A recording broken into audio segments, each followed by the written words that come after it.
So yan, quick update tayo dito sa launching country dito sa Mamatig, Cabuyao, Laguna. At yun nga, sinisimulan na nila atang iabante ulit sa kasunod na poste ang launching country.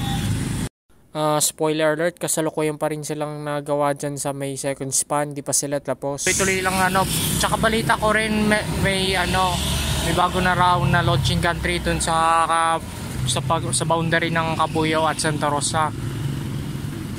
Try ko puntahan yun if ever like sisimba ako sa Cabuyao Bayan. Try ko puntahan yun.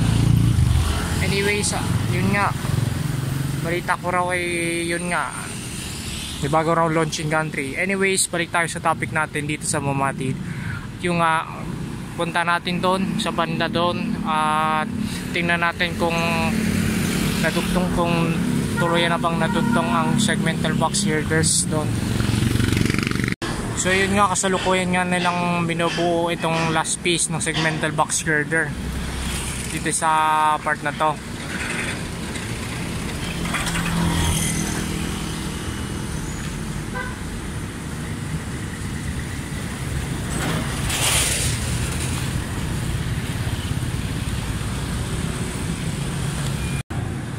So yun, dalawang span pa rin ng viaducts ang kasalukuyan nilang isang viaduct ang tapos na, isang span ng viaduct, tapos yung kasalukuyan nilang ginagawa ang pangalawang span.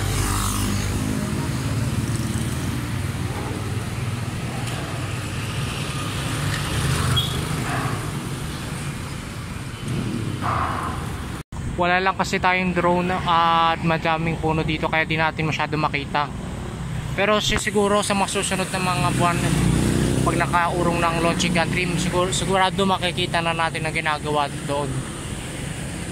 Madami lang puno sa area na to. So yan, hanggang dito muna update natin dito sa launching country dito sa Mamatig, Cabuyao, Laguna. At yun nga, subscribe, like ang video. Yun nga, hanggang dito muna. Kita-kits sa susunod na update.